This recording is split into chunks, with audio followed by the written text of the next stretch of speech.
இருட்டு அறை, ஒரு இருட்டு சிறை, அதுல எந்த வசதியும் இல்ல. எப்படி பிறப்பா அந்த குழந்தை? எப்படி பிறக்கிறான்னா, இயற்கையே கை கொடுத்து அன்னைக்கு ஜோனு மழை பெய்யறதான். அவ்வளோ வானூர்கள் எல்லாம் ஆசீர்வதிச்சு ஜோனு மழை பெய்யற அந்த தருணத்துல இடியும் மின்னல்னால அந்த சிறையே பிரகாசிச்சு விட்டு கோடி சந்திரர்களும் சூரியர்களும் தோற்க வசுதேவரோட கண் பூச பிறக்கிறான் அந்த கண்ணன்.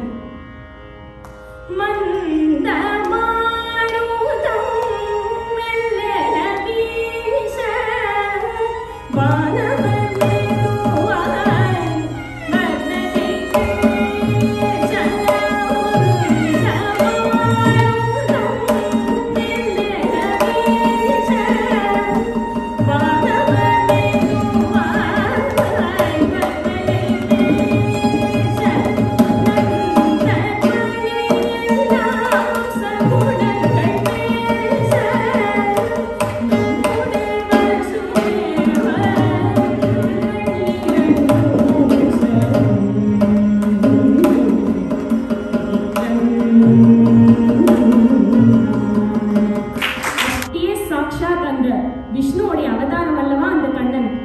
அதனால யசோதைக்கு பெருமிதம் தாங்கலையாம்.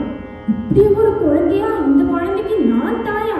என்ன புண்ணியம் பண்ணிருக்கணும் அந்த தாய் இந்த ஒரு குழந்தைய பெறறதுக்கும் அதை வளர்க்கறதுக்கும்.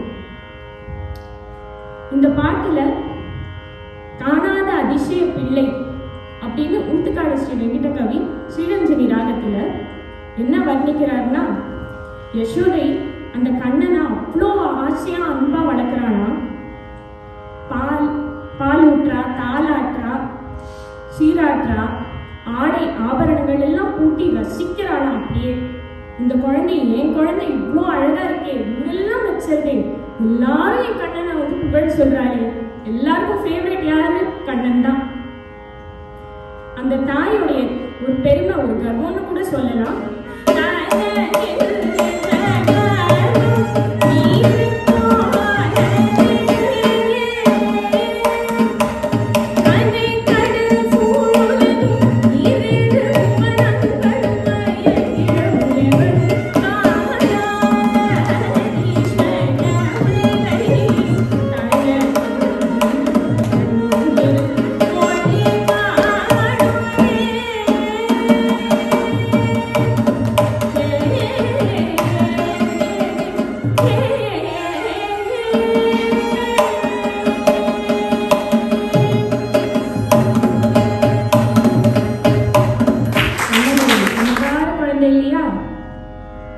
அதனால என்னெல்லாம் பண்றான்னா, கோபிகளோட தலைமுடியெல்லாம் பின்னாடில இருந்து இழுத்துட்டு ஓடி போயிடுறான்.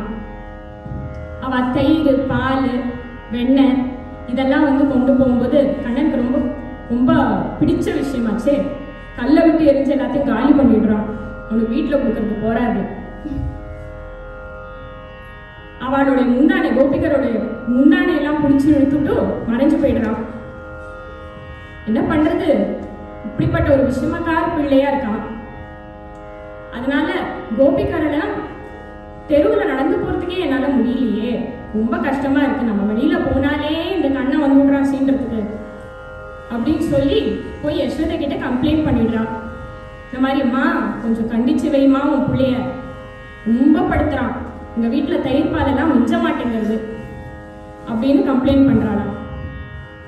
யசோதைக்கு என்ன பண்றது தெரியல. ஆனா தாயாச்சே, கண்டிக்கணும் இல்லையா? அதனால முதல்ல அன்பா சொல்றா, சொன்னதை கேள்றா கண்ணா, தயவு செஞ்சு இதெல்லாம் பண்ணாதம்மா, நீ சமத்து குழந்தையா இருக்கணும் இல்லையா அப்படின்னு சொல்லி பார்க்கறா. வேலைக்கு ஆகல. இன்னும் கொஞ்சம் கண்டிப்பா சொன்னா கேட்டுருவான் அப்படின்னு சொல்லிட்டு, இன்னும் கொஞ்சம் கண்டிப்பா சொன்னதை கேட்கறியா இல்லையா, நீ சொல்றத கேட்டுட்டு பேசாம வீட்டுல உட்காந்துரு அப்படின்னு திட்டா. இதுவும் வேலைக்கு ஆகல. ஆனா இப்ப என்னதான் பண்றது? அடிச்சு கூட பார்த்தாச்சு, கேட்க மாட்டேங்கிறான் கண்ணன். அவன் ஒரு மாயக்கார கண்ணன் இல்லையா? அதனால அவன் பண்ற எல்லாத்துக்குமே ஒரு அர்த்தம் இருக்கும்.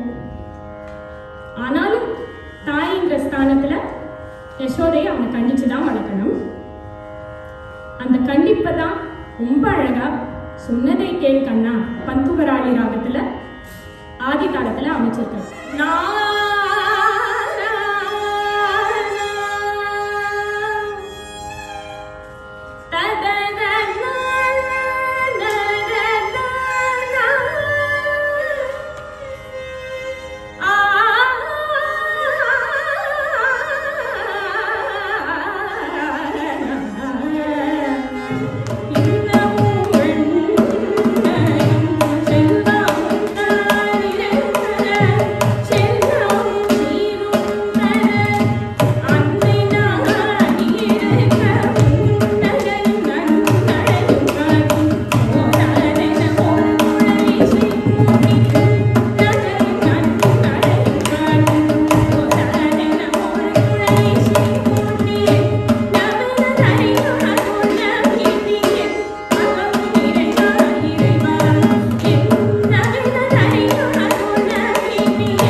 கண்ணன் கேட்கல. அதனால நம்ம குழந்தைகளெல்லாம் பயமுறுத்துவோம் இல்லையா, பூச்சாண்டி வந்து சாப்பிட்ரு அப்படின்னு. அதே மாதிரி கண்ணனை பயமுறுத்துறா. நீ வந்து வெளியில போனேன்னா கண்வர்லாம் வந்து உன்னை வந்து படுத்திடுவா, ஏதாவது உனக்கு ஆபத்து வந்துடும். காட்டில் போனேன்னா மிருகங்கள் எல்லாம் இருக்கு, கரடி புலியெல்லாம் இருக்கு, அதெல்லாம் பார்த்து நீ பயந்து போயிடுவே இல்லையா கண்ணா, நீ கலங்கி போயிடுவ. அதனால வேண்டாம்ப்பா, நீ வெளியில போகாத, நீ பேசாம வீட்டில் உட்காந்துரு, உனக்கு என்ன வேணுமோ நான் இங்கேயே தரேன். கண்ணன் சும்மா இருப்பானா? அவனுக்கு என்ன பண்ணணும்? வெளியில போனோம், வம்பு பண்ணணும். அதில் அவனுக்கு ஒரு சந்தோஷம். என்னதான் கம்ப்ளைண்ட் பண்ணாலும் அவன் வம்பு பண்றான்னு கோபிகாக்களுக்கும் சந்தோஷம்தான் மனசுல. இந்த மாதிரி யசோதை பேச கண்ணன் பதிலுக்கு பதில் சளைக்காம பதில் சொல்றான்.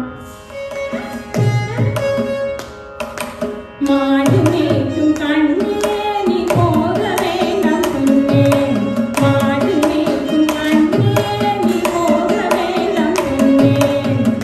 கட்சியில பால் தரேன், கல்கண்டு சீனி தரேன், கட்சியில பால் தரேன், கல்கண்டு சீனி தரேன், கையிலே வெண்ணெய் தரேன், வெயிலிலே போக வேண்டாம்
அந்த கண்ணனுடைய விஷமத்தை, லீலைகளை, சேஷ்டைகளை ரசிக்கிறதுக்குன்னே ஒரு ஃபேன் கிளப் இருக்குன்னே சொல்லலாம்.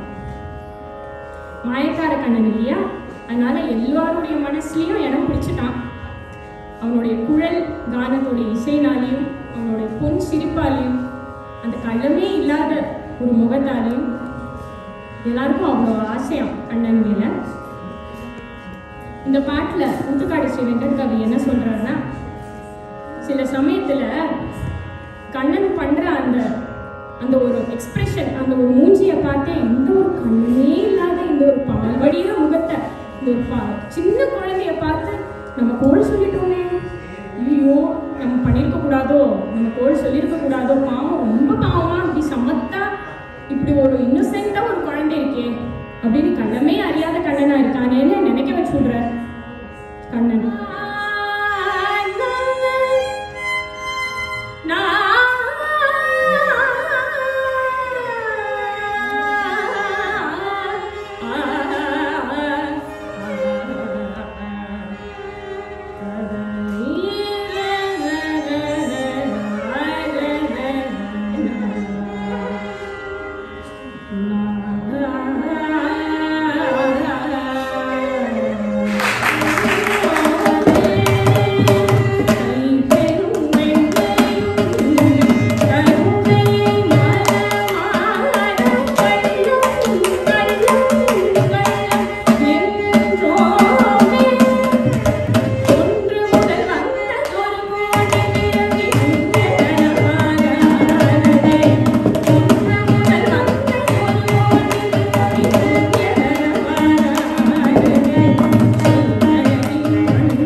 கண்ணனும் வளர்ந்துட்டே இப்போ வாலிப வயசுக்கு வந்தாச்சு.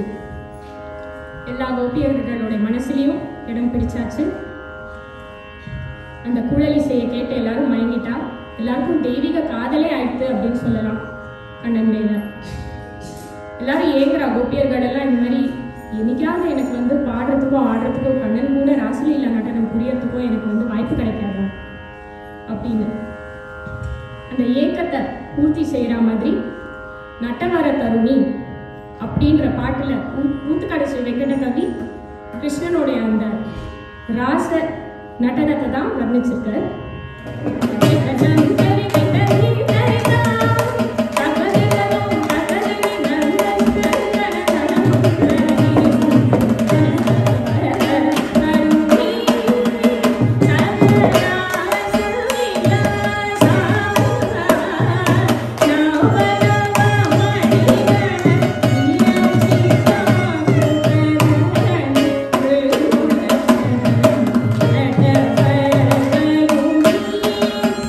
Thank you.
ஸ்ரத்தையோட நம்மளையே அவனுக்கு அர்ப்பணிச்சா நிச்சயமா கட்டாயமா எல்லாருக்கும் மோட்சம் கிட்டும், நிச்சயமா அருள் புரிவான் அந்த கலியுக கண்ணன் அப்படின்னு சொல்லி நிறைவு செஞ்சுக்கிறேன். ரொம்ப நன்றி.